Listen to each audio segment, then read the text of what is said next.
She was bleeding in the rain, clutching her shoulder, whispering, "Don't call anyone, please." That was how it all began for Jake Turner, a single dad veteran who thought his days of rescuing anyone were long behind him. After years in the Marines and losing his wife to cancer, Jake lived a quiet life in a small town, raising his 10-year-old daughter Emma and fixing cars at a local repair shop. But that night, fate had something different planned. Jake had been driving home from work through a dark, empty road when his headlights caught something, or rather, someone. A woman in military fatigues, stumbling, her arms soaked in blood. He hit the brakes, jumped out, and ran toward her. "Ma'am, you need help." Her sharp eyes locked onto his. "Don't call 911.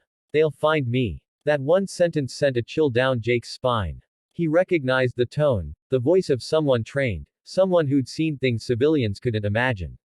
He brought her home despite her protests. Emma peeked from the stairs as Jake laid the woman on the couch, carefully cleaning the wound. "Daddy, is she a soldier?"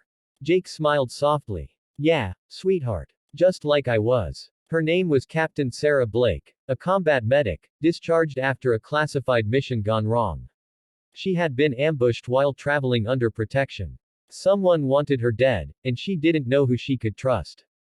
For the next few days, Jake kept her hidden in his home, patching her wounds, giving her food, and making sure Emma didn't tell anyone. Sarah was quiet, grateful, but haunted. She carried guilt for something she wouldn't talk about, a mission where she'd been forced to leave her team behind. Jake knew that pain. He'd lived it. So instead of pressing her for details, he just listened. As the days passed, Sarah slowly opened up. She began smiling again, helping Emma with her homework, even cooking breakfast. For the first time in months, Jake saw laughter in his home, the kind he thought had died with his wife. But peace never lasts long for soldiers. One afternoon, as Jake was working in his garage, 3 black SUVs rolled up in front of his house. 6 men in suits stepped out, followed by 2 more, lawyers. They weren't here for friendly talk. Jake walked out, his instincts flaring. "Can I help you?" One of the lawyers flashed a badge. "Mr. Turner, we're looking for Captain Sarah Blake. She's under federal protection. Step aside." Before Jake could answer, Sarah appeared at the doorway, weak but defiant. "You're not here to protect me," she said bitterly. "You're here to shut me up." The lead lawyer sighed. "Captain Blake, this isn't a game. You've compromised national security." Jake stepped forward, his voice low and commanding. "Back off. You're not taking her anywhere until she tells me what's really going on." The guards moved closer, but one look at Jake's eyes made them hesitate. He wasn't bluffing. Even unarmed, he carried the presence of a man who had faced death before, and walked away from it.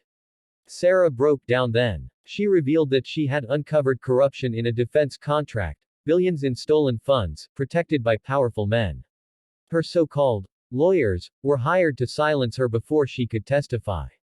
Jake clenched his fists. "So, they tried to kill you." She nodded, tears in her eyes. "And now they'll kill anyone who helps me." He looked at her for a long moment, then said quietly, "Then they'll have to go through me first."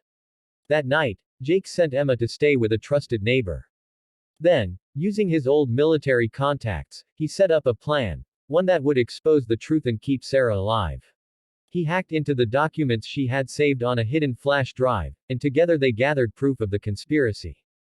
The next few days were a blur of tension. The men returned, breaking into the garage, but Jake was ready.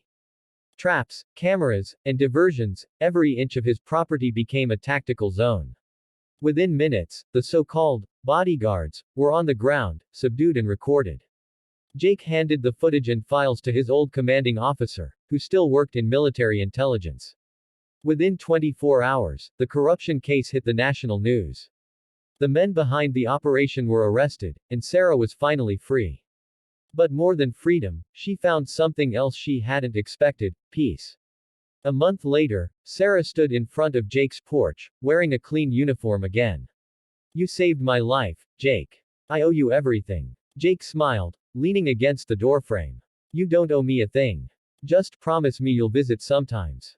Emma misses you." Sarah laughed softly, and for the first time, her smile reached her eyes.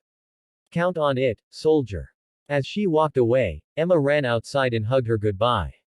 Jake watched them both, his heart full. Sometimes, Heroes don't come from headlines or medals. Sometimes, they're just broken people trying to do what's right, again and again. And that night, as Jake sat on the porch watching the sunset, he whispered to himself, "Guess I'm not done serving after all."